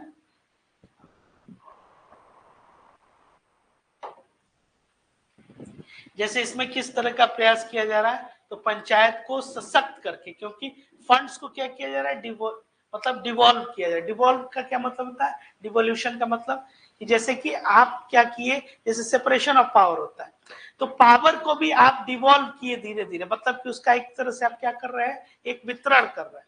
जो डिसेंट्रलाइज का मतलब हो गया कि आपको धीरे धीरे हम ऑटोनॉमी देंगे ताकि आपका पार्टिसिपेशन जो है वो डेमोक्रेटिक प्रोसेस में ये बढ़े। कोविड-19 में आप लोग देखे भी कि पंचायत का एक काफी क्रिटिकल रोल जो था, जैसे कि आपको ये मास्क वगैरह में या फिर और जो ये आपका सैनिटाइजर इसके डिस्ट्रीब्यूशन में जो है, ठीक है। इस तरह का अगर कोई सजेस्टिव मेजर्स भी है तो ये लोग पॉइंट्स आप लोग एग्जाम में या कोई आंसर लिख रहे हो तो उसमें ये डाल सकते हैं कि रिसेंटली जैसे पंचायत का रोल, अगर पंचायत का रोल उसमें बहुत मतलब जिसको कहते हैं सराहनीय जो था, पंचायत के मेंबर्स या पंचायत जो खासकर कोविड में या बाहर से कई लोग जैसे आए तो उनको क्वारंटाइन करना या इस तरह का जो फैसिलिटी देना, तो इसमें एक इंस्टीट्यूशन ऑफ गवर्नेंस के तौर पे ये अपने को बहुत अच्छे तरीके से एक एस्टैब्लिश किया पंचायत। ये कमिटीज जो थी इंपॉर्टेंट, जो Balwant Rai committee, Ashok Mehta committee, GVK Rao committee और एलएम सिंह, कॉन्स्टिट्यूशनल स्टेटस दिया जाए, ये एलएम सिंघवी कमेटी, इनके बारे में अभी बता ही दिया कि आपको जो है 3 टियर और 2 टियर कमेटी जो है ये आपका, ये भी मोर और लेस जो है उसी टाइम बता रहे हैं। तो ये भी वही सजेस्ट किए थे आगे। हाँ नहीं 4 टियर था ही नहीं, उसमें भी जैसे कि 3 टियर ही है। फिर कॉन्स्टिट्यूशनल जो आपका स्टेटस जो एलएम सिंघवी रिकमेंडेशन, उसमें इनका भी रिकमेंडेशन था, जीवी के राव का केवल वहीं पे है। उसमें एक चौथा जैसे कि तामलुक लेवल जो है या और नीचे तक, जैसे कि परगना वहां पे कहते हैं, तो एडमिनिस्ट्रेट तो आप उसको और कर सकते हैं। जैसे कैसे बोले हम कि पटना एक डिस्ट्रिक्ट है, एक डिवीजन है, कैपिटल भी है, तो पटना में आने वाले दिनों में आप देखिएगा कि जैसे कि डीएम रैंक के, आईएएस रैंक के, अब जो यहाँ पे जो अर्बन डेवलपमेंट या इस तरह के जो ऑफिसर आ रहे हैं, ये प्रॉपर जो Indian all India services act जो आपका मतलब इंडियन एडमिनिस्ट्रेटिव सर्विसेज आईएएस लोग आ रहे हैं। पहले इसमें जो कोई पब्लिक प्रोविंशियल सर्विसेज से जो पीसीएस जो बिहार एडमिनिस्ट्रेटिव सर्विसेज होते थे वो लोग बैठते थे।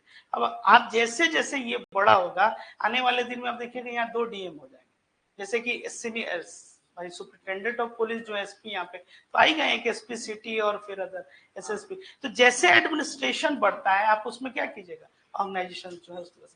जैसे बैंकों को लेके देख लीजिए, बैंक में भी क्या, अगर कोई बहुत बड़ा बैंक है, जैसे कि आप ऐसे समझिए जो पार्लियामेंट स्ट्रीट जो आपका दिल्ली में, वहां पे जो स्टेट बैंक ऑफ इंडिया है उसमें जीएम और सीजीएम रैंक के लोग बैठते हैं, मतलब कि जनरल मैनेजर और चीफ जनरल मैनेजर हो गए। Chief general manager he is equivalent to your branch manager, वो है सीजीएम, मतलब स्केल 7 एंड एबव, उसको सबसे सीनियर मोस्ट हो गया।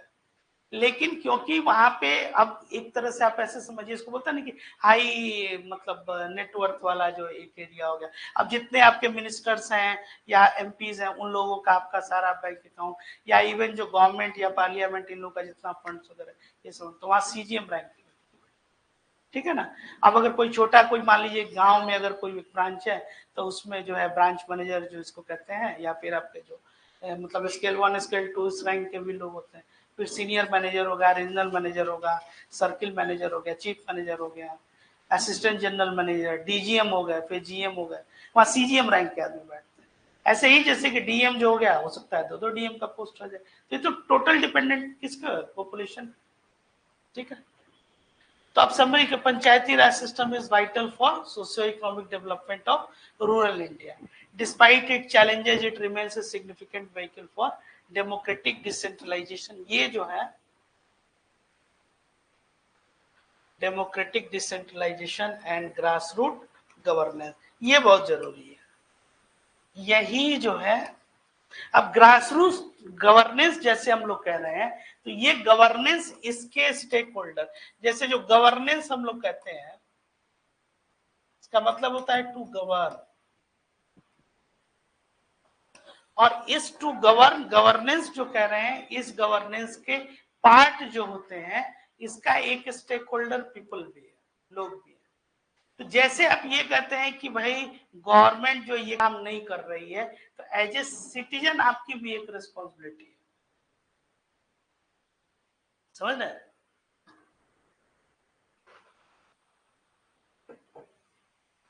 तो आपका जो आप क्या हो गए, उसके एक स्टेक होल्डर हो गए, है ना, मतलब ये गवर्नमेंट जो है, ये गवर्नेंस, इसके एक स्टेक होल्डर कौन हो गए, एक जनता भी होती है, मतलब पीपुल्स पार्टिसिपेशन। तो ये जब तक नहीं बढ़ेगा तब तक ये क्या होगा, एम्पावरमेंट नहीं होगा। और continuous efforts to strengthen the empower PRIs are essential for realising the vision of inclusive and sustainable rural development. Inclusive मतलब हमेशा सुनते होंगे आप लोग, इंक्लूसिव ग्रोथ, इंक्लूसिव ग्रोथ,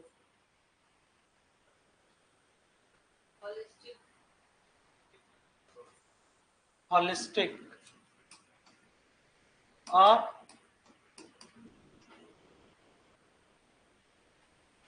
मतलब समावेशन। इंक्लूसिव मतलब कि सबको इंक्लूड करना है, इवन जैसे कि वैसे लोग जो डिप्राइव्ड सेक्शंस ऑफ सोसाइटी है ना, वंचित जिसको वर्ग कहते हैं, जो लोग हैं, उन लोगों के बारे में, या उनको लोकतांत्रिक तरीके से, हाँ इंक्लूडिंग ऑल, सही बताएगा, ठीक है।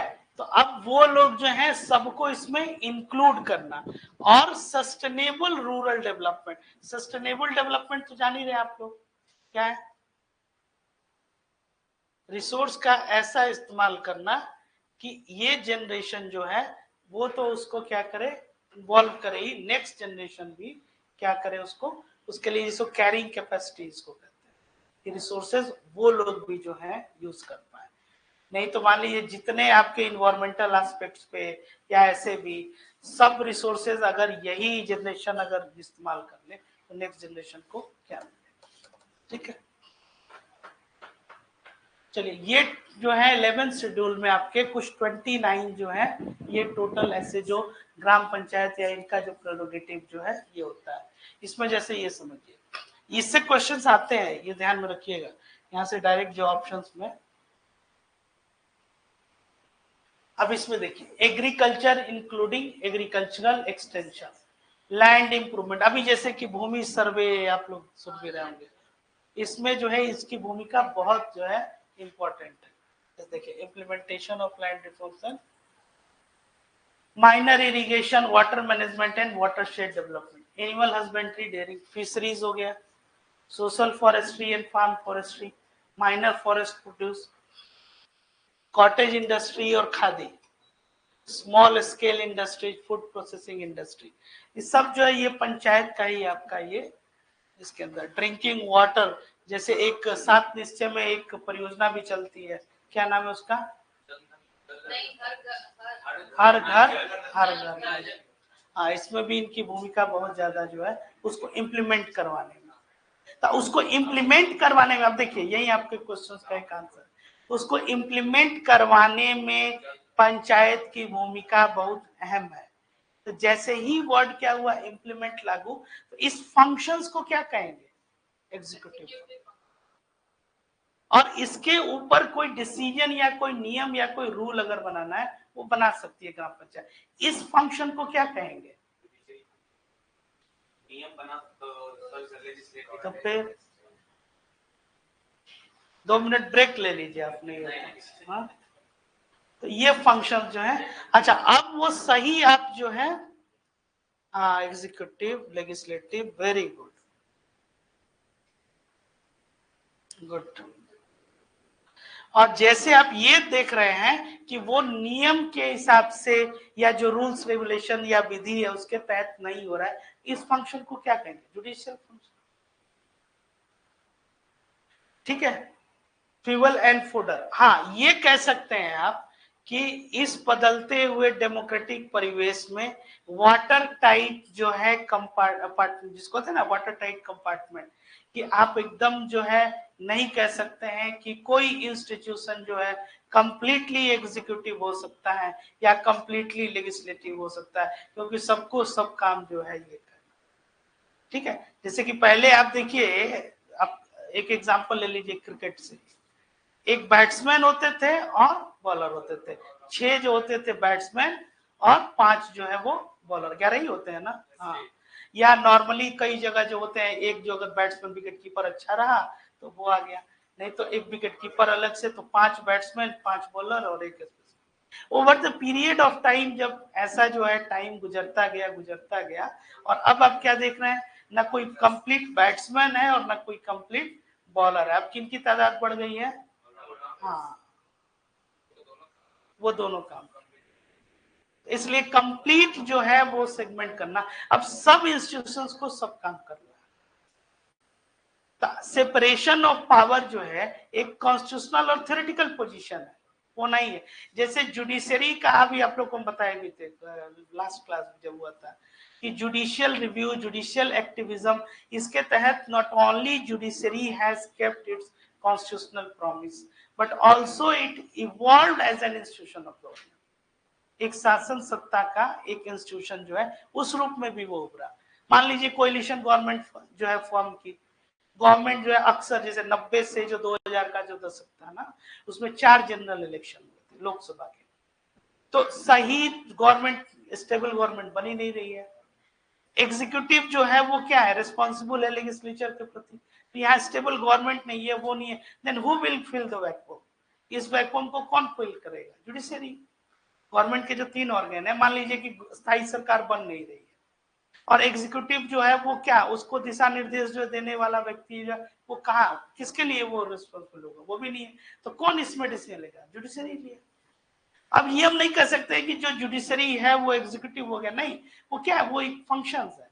जैसे पार्लियामेंट जो, जैसे हम बोले कि दंड भी वो दे रहा है स्पीकर, तो यहाँ पे ऐसा नहीं होगा कि जुडिशियल फंक्शन, ठीक है ना। जैसे प्रेसिडेंट ऑफ इंडिया किसी को अगर मान लीजिए मृत्यु दंड की अगर सजा दी, तो वो सजा को माफ कर दे, ये क्या है, इनकी न्यायिक शक्ति। आप लोग पढ़े जुडिशियल पावर ऑफ, तो judicial power of home? Executive, because he is the executive head, at the same time he is a constitutional head also. ठीक है, fuel and fodder, non conventional energy, कौन जो स्थानीय तौर पे जो इससे नहीं होता है ईंधन वगैरह जो है उसके विषय में ये बात है, जैसे ये गोबर गैस प्लांट वगैरह जो है,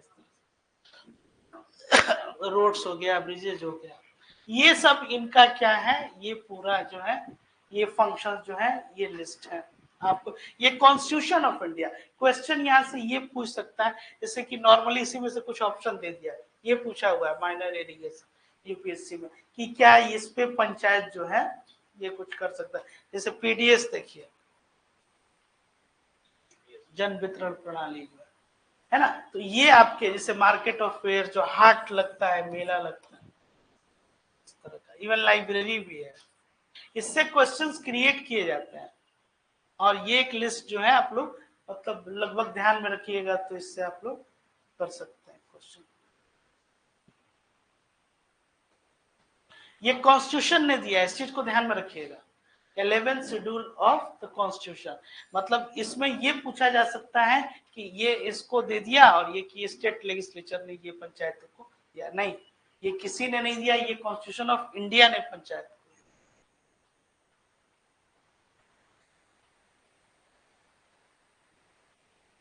चलिए आइए कुछ क्वेश्चन जो है सही है। कोई और क्वेश्चन आप लोग का क्लियर हो गया? आंसर जो आप क्वेश्चन आपका था,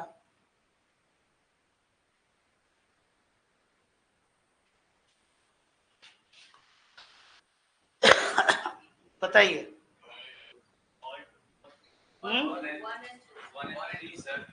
1 and 3 ये कह रहे हैं क्या है? The Panchayati Raj system was first introduced by 73rd constitutional amendment act. ध्यान से पढ़िएगा लोग, पहले हम बता देते हैं वर्ड बाय वर्ड जो है, और काफी इंपॉर्टेंट है। आप 1 2 3 सब लोग कह रहे हैं 1 and 2 चलिए चलिए आते हैं, ठीक है। द ग्राम सभा is the lowest unit of Panchayati Raj system, ठीक है। Next, the state finance commission is responsible for recommending the distribution of funds between the state and panchayat।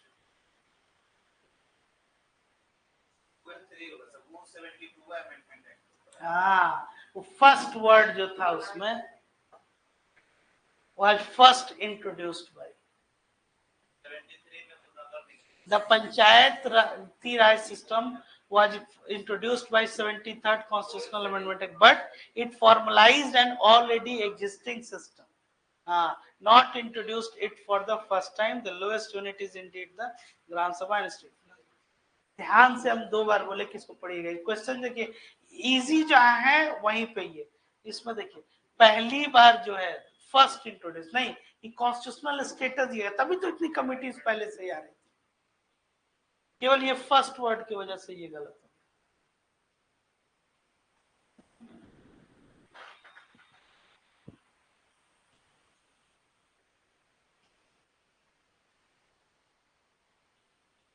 बताइए। The panchayats have exclusive powers to impose taxes on properties within their jurisdictions। Panchayats are responsible for preparation and implementation of plans for economic development and social justice। Second वाला first गलत है,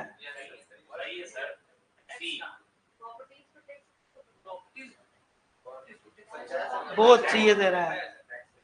The panchayats have exclusive power to impose taxes on properties within their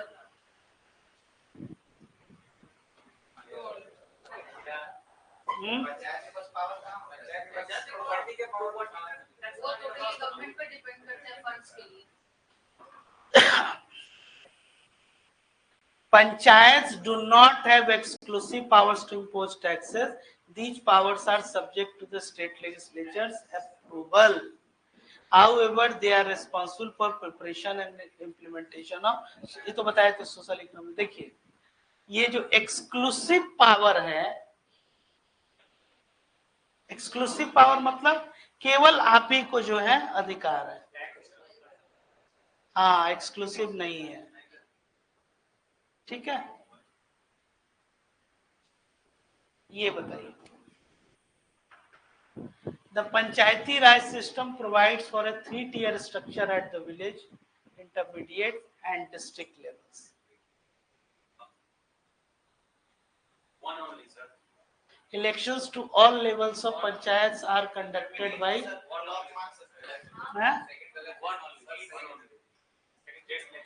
Elections to all levels of panchayats are conducted by the Election Commission of India। Second गलत है, one only, चलिए one only, ठीक है। ये जो है state election commission जो है, ये देखते हैं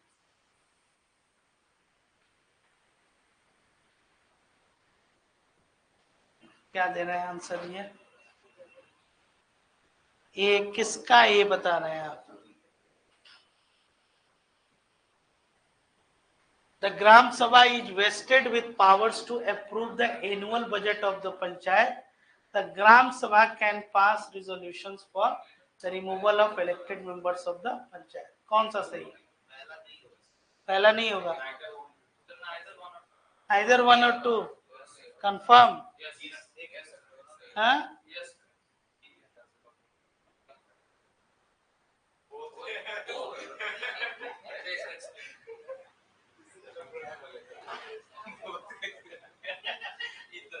मतलब इसको ये कहते हैं, पढ़िए पहले इसको, पढ़िएगा तो सब क्लियर हो जाए, कुछ इसमें दिमाग ही नहीं लगाना। हम इसीलिए बोले कि ध्यान से पढ़िए आप लोग।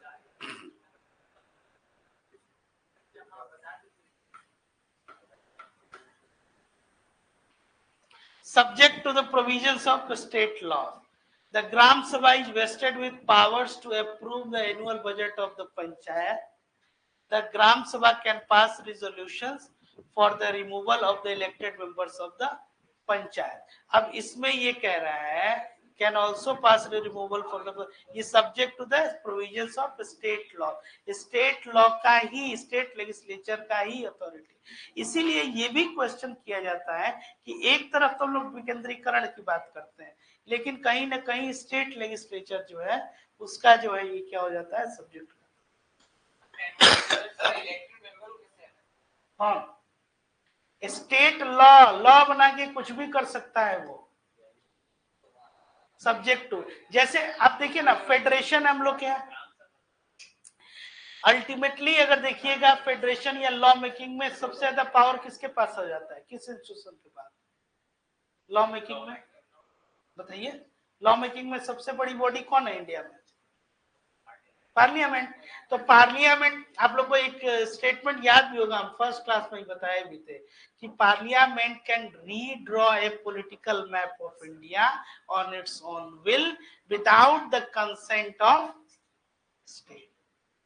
बिना पूछे वो फिर से इंडिया का नया मैप बना सकता है, मतलब कि वो चाहे तो किसी भी स्टेट को चाहे तो उसमें उसके टेरिटोरी को चेंज करे, दूसरे टेरिटोरी को मिला सके। ये स्टेट लेजिस्लेचर को नहीं पावर, ये संसद को ही पावर है।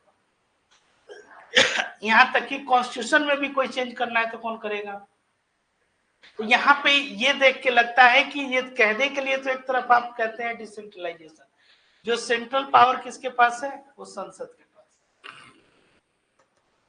लेजिस्लेचर मतलब यूनियन लेजिस्लेचर, स्टेट लेजिस्लेचर नहीं, यूनियन लेजिस्लेचर। तो यूनियन लेजिस्लेचर हम कह रहे हैं, और पावर क्या है? तो फेडरेशन। तो फेडरेशन में फिर स्टेट्स को आती है क्या, है ना? हर जगह डोमिनेट कौन कर रहा है? यूनियन ही कर रहा है। हाँ जी, पार्लियामेंट सही आंसर दिए। चलिए नेक्स्ट, इसको पढ़िए।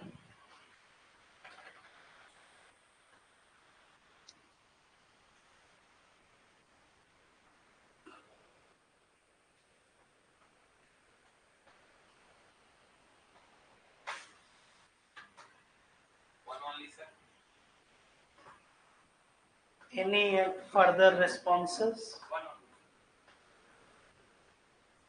One only? No.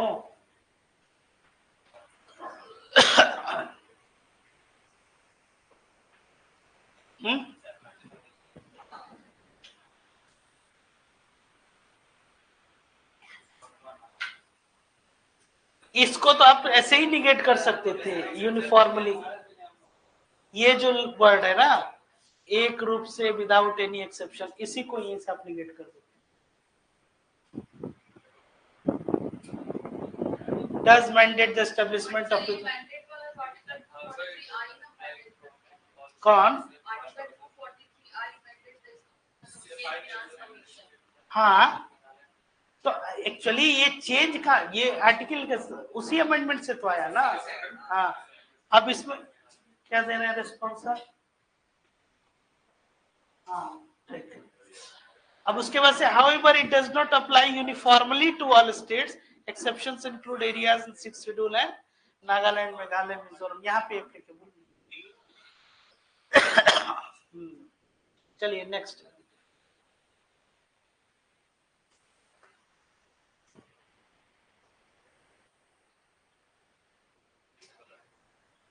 The State Finance Commission reviews financial position of a panchayats and makes recommendations to the governor. सही है, गलत है?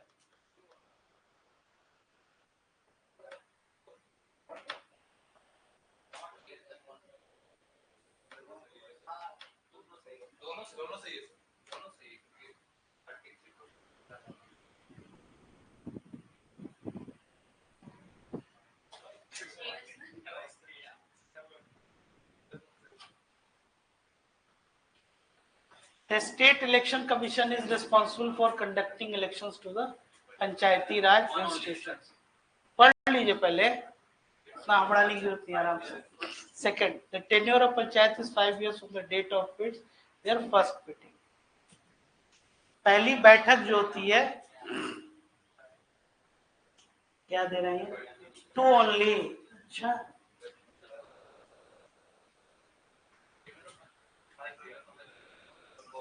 both 1 and 2. जो इनका जो 5 ईयर का टेन्योर होता है ना, जैसे कि प्रेसिडेंट ऑफ इंडिया एग्जांपल, एक सेकंड, जैसे कि प्रेसिडेंट ऑफ इंडिया जैसे इलेक्ट, तो जैसे इंटर्स अपॉन द ऑफिस, वहां से उनका 5 साल जो है वो कंप्यूट हो जाएगा. जैसे इन लोग का लोकसभा में, जैसे जो लोकसभा जैसे वोट लिए ये लोग, तो 5वें साल, तो जैसे कि लोकसभा का गठन हो गया, यहाँ से 5 साल में कंप्यूट होगा. यहाँ जिस दिन पंचायत की पहली बैठक हो गई, जिसे चुन के आ गए ना, फर्स्ट मीटिंग, यहाँ से 5 साल का. ठीक है, जैसे मान लीजिए कि 31 आज अगस्त हो गया, 30 अगस्त को सारे मेंबर्स इनका चुनाव वगैरह हो गया, और पहली मीटिंग हो रही है 21 सितंबर को. 21 सितंबर जो फर्स्ट मीटिंग है, वहां से 5 साल, तो 5 साल फिर क्यों हो जाएगा, 21 सितंबर 2029 को 5 साल आपका यही होगा. इसको नोट कर लेते लोग, ये काफी इंपॉर्टेंट था. ये बताइए,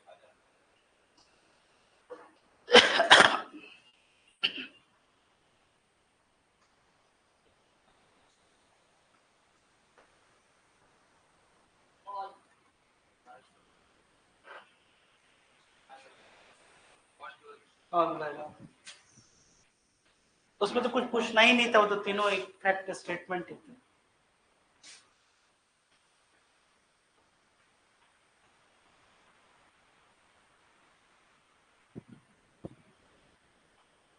बताइए. The act also provides for the reservation seats of SC, STs and women. The act mandates that chairperson, कौन सा सही है, 1 and 3.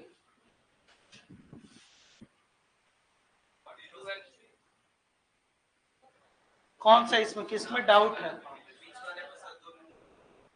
The act mandates that chairperson of a panchayat at intermediate level shall be elected by and from among the. ये तो ठीक है, तो start में पढ़ा. हाँ, वो भी किसमें, तो चुना ही तो जा रहा है ना, पॉइंट थोड़ा ही किया जा रहा है ना. वीडियो का, वीडियो थोड़ा, वीडियो को कहाँ पॉइंटिंग होता है. वीडियो वो लोग सर्टिफिकेट, जैसे कि डीएम थोड़ा ही एमपी चुनते हैं, वो लोग जैसे उनको सर्टिफिकेट जो है वो देना है ना, ये बात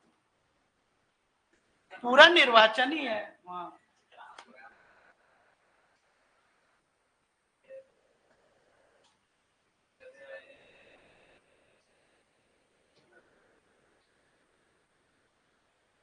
ये तो बहुत इजी है, एक पकड़ना है, आंसर निकल गया.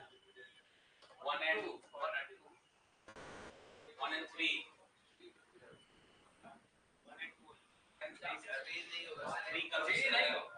1 and 3. 1 and 2 and 3. Without exception, ये पढ़िए तो सब जगह एप्लीकेबल नहीं है. नागालैंड,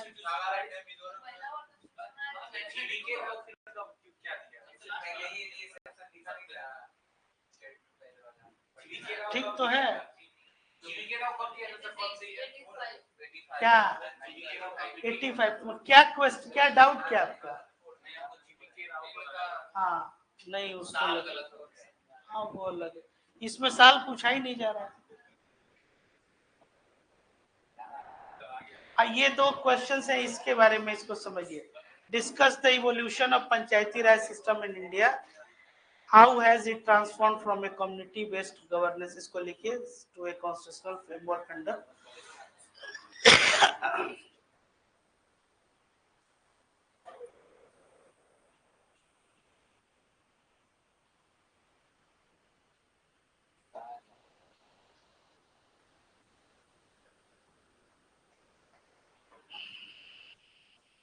क्या हो गया?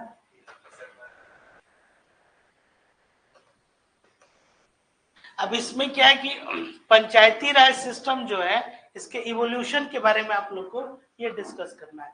तो कैसे इसको आप लोग ये स्टार्ट कीजिएगा, और कैसे ये ट्रांसफॉर्म किया कम्युनिटी बेस्ड गवर्नेंस सिस्टम को एक कॉन्स्टिट्यूशनल फ्रेमवर्क। जैसे कम्युनिटी डेवलपमेंट प्रोग्राम जो था 2 अक्टूबर 1952, तो पहले क्या था एक सामुदायिक भवन टाइप या इस तरह से आप देखते थे बनता था, उसको एक संवैधानिक संस्था के तौर पे यहाँ बनाया गया। इसी के बारे में पूरा हिस्टोरिकल आपको एस्टेब्लिशमेंट के साथ साथ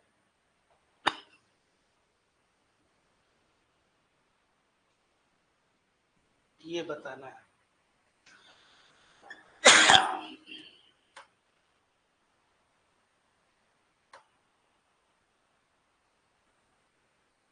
ठीक है, नोट कर लिए लोग। इससे बाहर पंचायती राज से क्वेश्चंस नहीं, कुछ जो रिसेंट जो अपडेट होते हैं जैसे कि प्लान्स क्या है, कौन से प्रोजेक्ट्स आए हैं, कितना फंड एलोकेट किया है, मतलब जो करंट पॉलिटी या जो कंटेम्प्रेरी इश्यूज हैं उसको ध्यान में रखे हुए, और जो कॉन्स्टिट्यूशनल फ्रेमवर्क है वो यही है। सबसे इंपॉर्टेंट 243G जो होता है वो आर्टिकल ग्राम पंचायत का स्टेट फाइनेंस का जो आपका गठन हो गया वो हो गया, वो हो गया। इसके अलावा जो है और कोई क्वेश्चंस, कोई डाउट नहीं?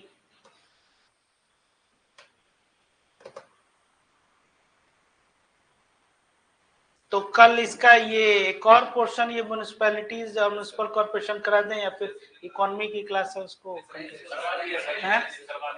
यही कब?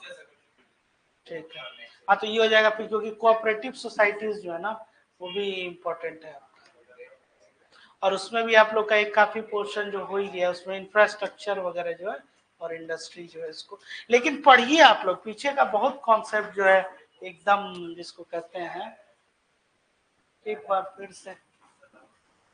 ठीक है, चलिए तो इसी पे कंक्लूड करते हैं।